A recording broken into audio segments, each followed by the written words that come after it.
Welcome to What Is, the show where we take the things you think you understand and peel back the layers until we're all just a little bit more confused, but significantly better informed. Today, we're tackling the neighbors who never pay rent, the house guests who refuse to leave, and the primary reason why Victorian plumbing is so terrifying. We are asking, what is a ghost, and why, for the love of all that is holy, can they never seem to finish their business? Let's start with the basics. If you ask a 5-year-old what a ghost is, they'll tell you it's a guy in a bedsheet with 2 holes cut out for eyes. If you ask a physicist, they'll probably talk about the conservation of energy while slowly backing away toward the exit. But if you ask history, the answer is a lot more complicated. Strictly speaking, a ghost is the soul or spirit of a dead person or animal that can appear to the living. In ghost lore, descriptions vary from an invisible presence to translucent or wispy shapes to realistic, lifelike visions. But where did this idea come from? Did we just wake up one day in the Stone Age and decide that Grandpa was still hanging around the fire, just much quieter and slightly more transparent? In reality, the concept of the ghost is as old as civilization itself. We find some of the earliest mentions of ghosts in ancient Mesopotamia. The Babylonians believed that ghosts were created at the moment of death, taking on the memory and personality of the deceased.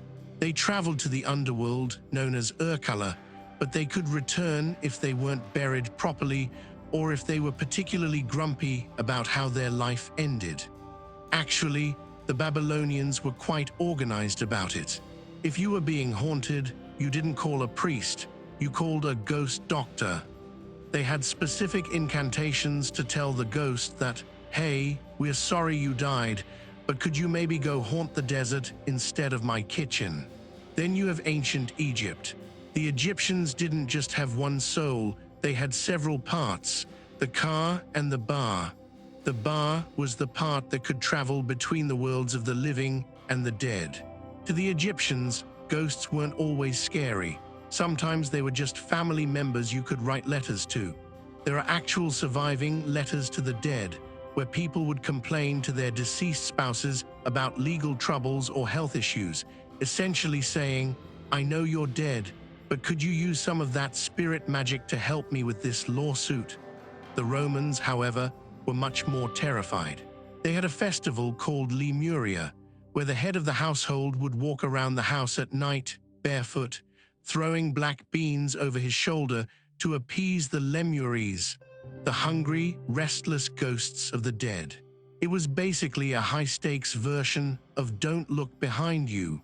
Fast forward to the Middle Ages, and the ghost changed its outfit. With the rise of the Catholic Church, ghosts became tied to the concept of purgatory. They weren't just wandering spirits anymore, they were souls on a mission.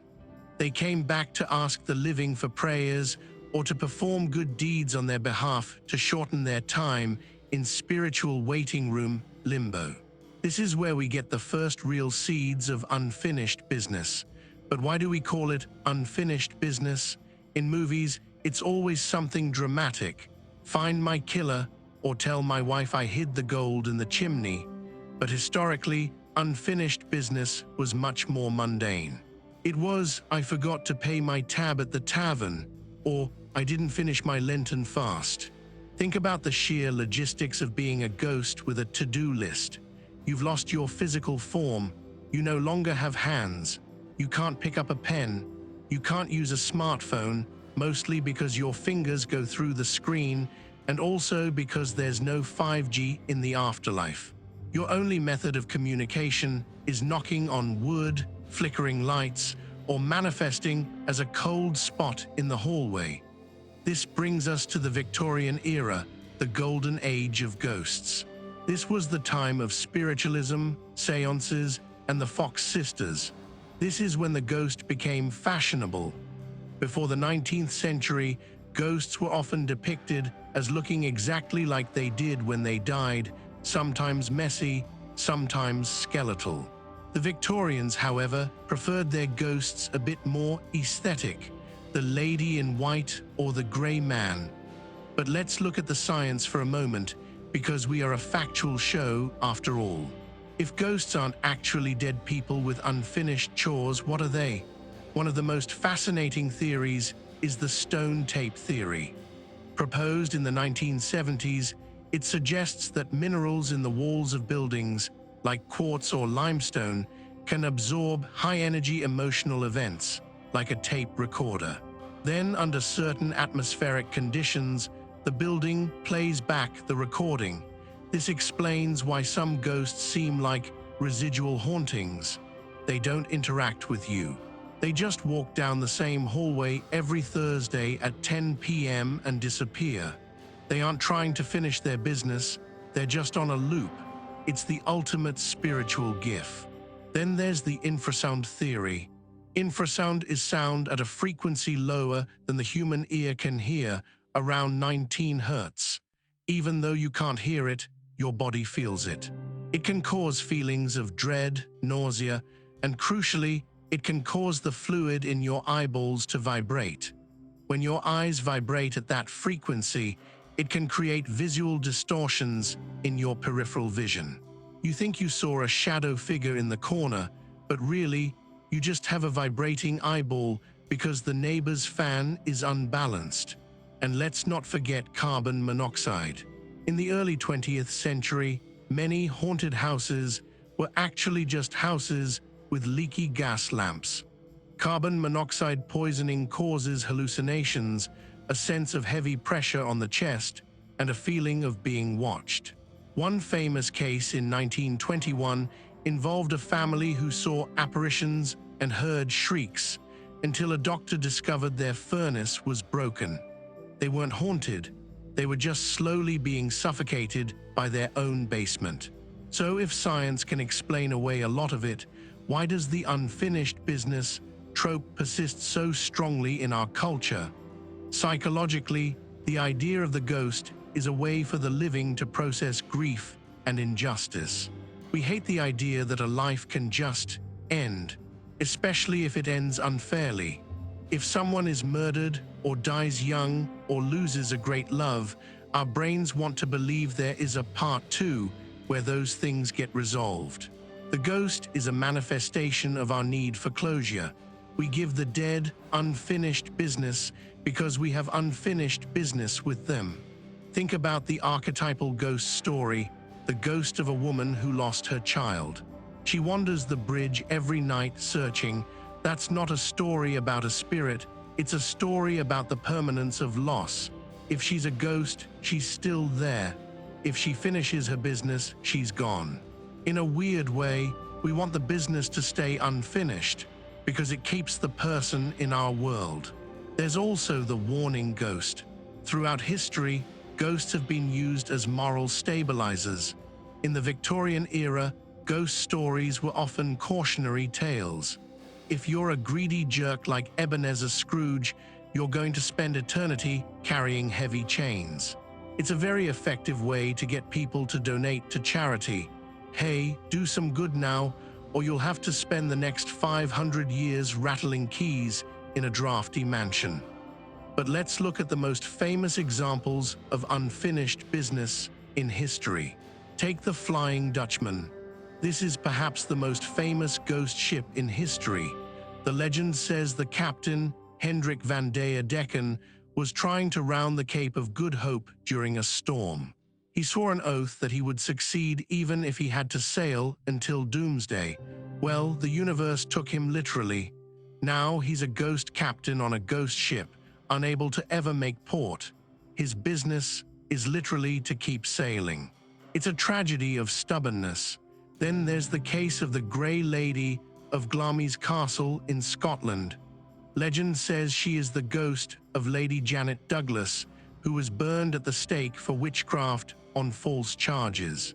Her business isn't a chore, it's a protest. She appears above the castle chapel as a silent reminder of a royal injustice. And we can't talk about ghosts without mentioning the Brown Lady of Raynham Hall. She was famously photographed in 1936. She's supposedly Lady Dorothy Walpole, who was reportedly locked in her rooms by her husband after he discovered her infidelity. She died there, and her ghost has been seen for centuries. Why hasn't she finished her business? Maybe because she's still waiting for an apology that's 300 years overdue. This brings us to a funny realization. If ghosts are real, they are the world's worst procrastinators. I mean, imagine you're a ghost. You've been haunting a library for 150 years because you owe a 5-cent late fee. You have all the time in the world. You don't need to sleep. You don't need to eat. You have total access to the building after hours. Just find the 5 cents, put it on the desk. But no. Instead, you choose to spend a century and a half occasionally knocking Shakespearean plays off the shelf and scaring the night janitor. The concept of unfinished business relies on the idea that the afterlife is a bureaucracy, that there's a cosmic DMV where you have to present a stamped ticket showing you've completed your earthly duties before you can proceed to the great beyond. But maybe the business isn't something external. Maybe the business is internal. In many folkloric traditions, ghosts aren't trapped by a task. They are trapped by an emotion, trauma, guilt, or obsession. If you look at the stone tape theory again, it makes sense. A ghost isn't a person, it's a scar on the environment. You don't ask a scar why it hasn't finished its business of healing. It's just the mark that remains after the event is over. So what have we learned? What is a ghost? Is it a soul, a recording in the stone, a vibrating eyeball, or a carbon monoxide-induced hallucination? The answer is yes. A ghost is whatever we need it to be to help us understand the finality of death. Historically, they were messengers or ancestors. Religiously, they were souls in need of help. Scientifically, they are anomalies of physics and psychology. And culturally, they are the ultimate to-do list that never gets checked off. The reason ghosts never finish their business is that business is a human concept. We are the ones who need things to be finished. We need the ending to the movie. We need the final chapter of the book. The universe, however, seems perfectly happy with sequels that go on forever. So the next time you hear a bump in the night or feel a sudden chill in a room where the windows are closed, don't panic. It's probably just the wind, or a vibrating eyeball, or a 19th century spirit trying to remember where he left his spectacles. Whatever it is, just remember, if you have anything important to do, like telling someone you love them, or finally cleaning out that junk drawer, or returning that library book, do it now. Because if the history of ghosts has taught us anything, it's that doing it in the afterlife is a real pain in the neck, and you'll probably just end up knocking over a picture frame and annoying your descendants.